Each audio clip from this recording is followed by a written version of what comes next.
So I saw this video like a week or two ago that I can't get out of my head, and this guy saying, "Don't start, don't start a junk removal business because it doesn't work." And he believed, and that goes for any fucking business. He said, "Don't do it because it doesn't work." And he was like, he feels like the people that got it locked down in his area already got it locked down. But that's every fucking business. Any business you decide to start right now, you're always gonna have the people that have been doing this for 20 to 30 years. And I know someone watches a YouTube video, how to start a detailing business, how to start a car wash business, how to, like how to start a simple business, how to start a tree service business, how to start a lawn care business. And everyone watches a video and they're like, all you gotta do is this, and you can make $200,000 to $500,000. And you're like, what? That's way more money than I make. So you start that job, and they're like, you got to keep in mind, those guys are selling you courses. They're like, oh yeah, just give me $1,000 or $500 or $100 and buy this course, and once you do all this should work.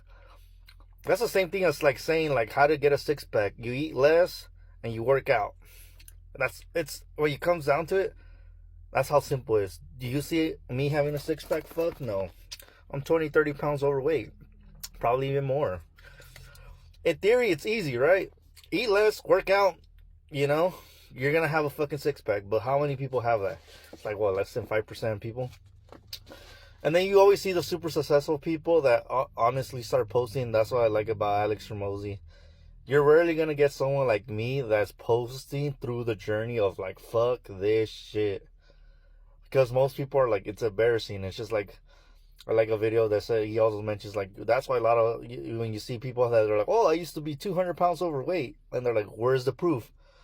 No one that's 200 pounds overweight, unless you're super delusional, is going to be posting their profile pics like they're 200 pounds overweight. So you got to keep in mind, Tommy Mello says it takes 5 years of sweat equity. Other entrepreneurs says it takes around 10 years to do this shit. So I started at 25, like running my own business. According to Tommy Mello, because he's a crazy motherfucker, this like next year should be like, oh yeah, it starts picking up. Others say 10 years. You gotta keep in mind, Tommy Mello is crazy as hell, and it's like, if you have his work ethic, that's why he says it's 5 years, and some other entrepreneurs say 10 years. It does work, because if you look at like 5 to 10 years, if I do the long term and I say 10 years, I'll be 35 years old. And at 35 years old, if everything does work out, then it'll look like it was easy. Like, oh my, and a lot of people compare my age, and I tell people age doesn't matter. You got to keep in mind, I've been doing this since I was 18 years old. I've been an apprentice. I graduated high school on Wednesday and started my apprenticeship Monday. So I've been plumbing for 10 plus years. I haven't just randomly started. And a lot of people my age are like, oh dude, how old are you? You're my age, and you're doing this with plumbing. I should do that. No, it took 10 fucking years. I just started earlier. And that's like Mr. Beast. Mr. Beast has been doing YouTube since he was like 10, 11. Mr. Beast has been doing YouTube for like 15, 20 fucking years. And people don't understand that. They think Mr. Beast became Mr. Beast because he just started YouTube like 3-4 years ago. So it takes 5 to 10 years.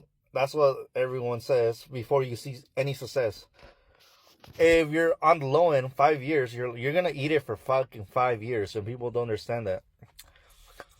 And that's it's because everyone sees those motivational videos are like, oh yeah, it should be easy, I'm different. Dude, you gotta keep in mind, when even like on my business, not even junkyard removing business, you gotta understand like these terms called like CAC. Like CAC is CAC, customer acquisition costs. How much money does it cost to get a customer?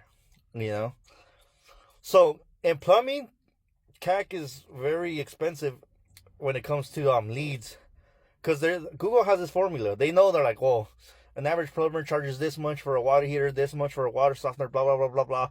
So they do all this math where they're like, okay, if you want this keyword, it's gonna cost $100 fucking, because if you get this job, this job is going to be valued at this much, this much. So everything's broken down to a formula. Compared to maybe junk removal business, are like, well, the average ticket is $300-$400. So each lead is, we're going to sell it for $5-$6. So the numbers are pretty much the same for any business, because the percentages are the same. Google's a $1 billion company. They know every little fucking formula, and they're selling their leads, and you just can't go and to push someone's market and just take over them. That's why he's like, oh, the people that already are established, but that's every fucking business. So it does get easier. Why do I say, like, why do entrepreneurs say 5 to 10 years? Like I said, I always made this example.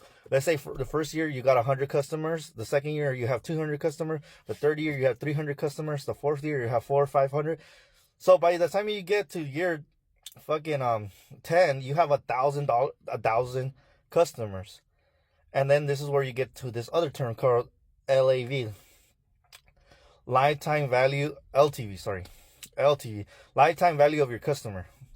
So those two go hand in hand, right? Because if your LTV, I know a lot of people think about a customer.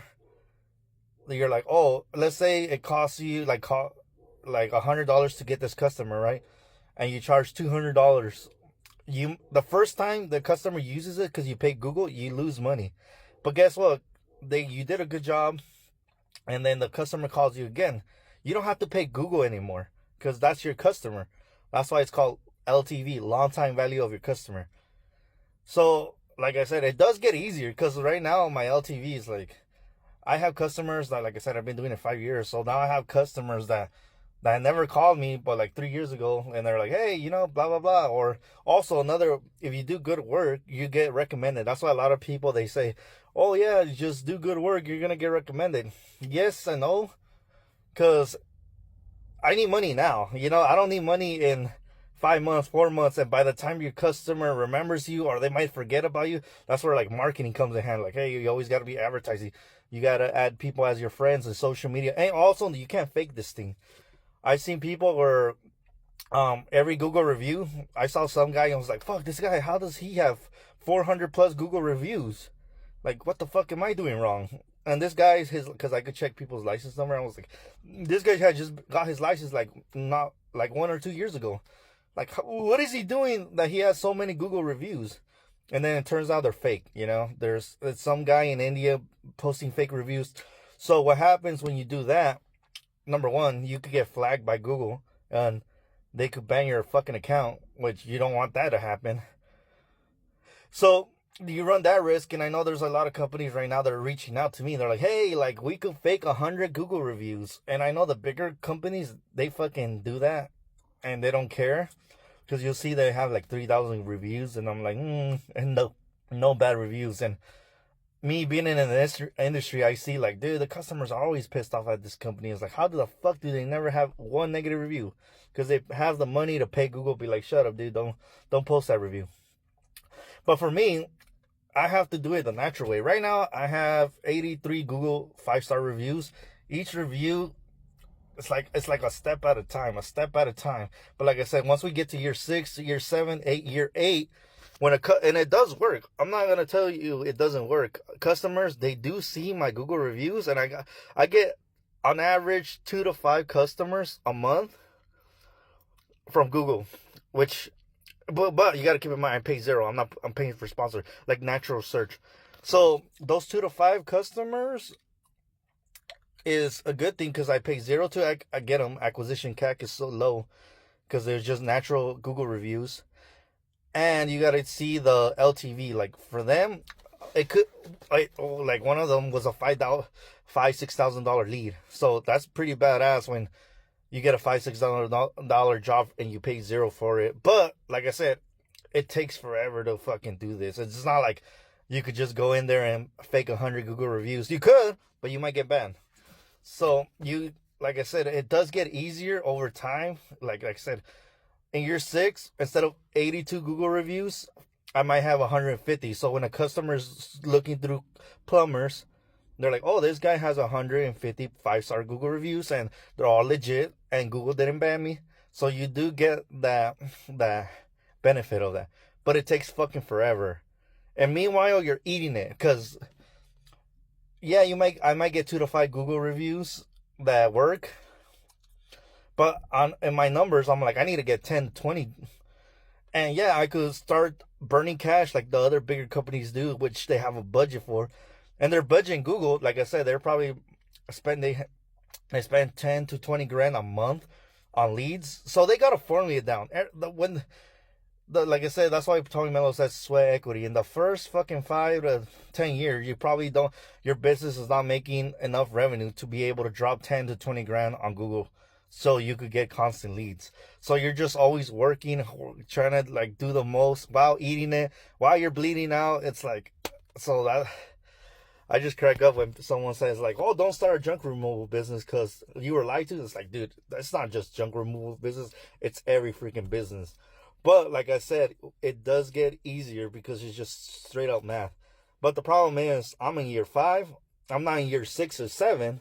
I'm when I'm feeling hurt right now. It's literally because I'm in year 5. It does get easier, but that's like 1 or 2 years. I don't even know if I could survive 1 or 2 more years. But that's the truth. So it's not just junk removal business, it's every fucking business. I know like everyone sees those videos like, hey, start this business, it should be easy, just follow this, blah blah blah blah blah. It's like, dude, there's so much that goes into it. Like I said, if it was that simple, everyone would have a 6-pack abs and everyone would be ripped. But most of us, the majority, is overweight. Because in theory, it's easy, but execution, it's almost impossible because it's discipline. Discipline's a motherfucker.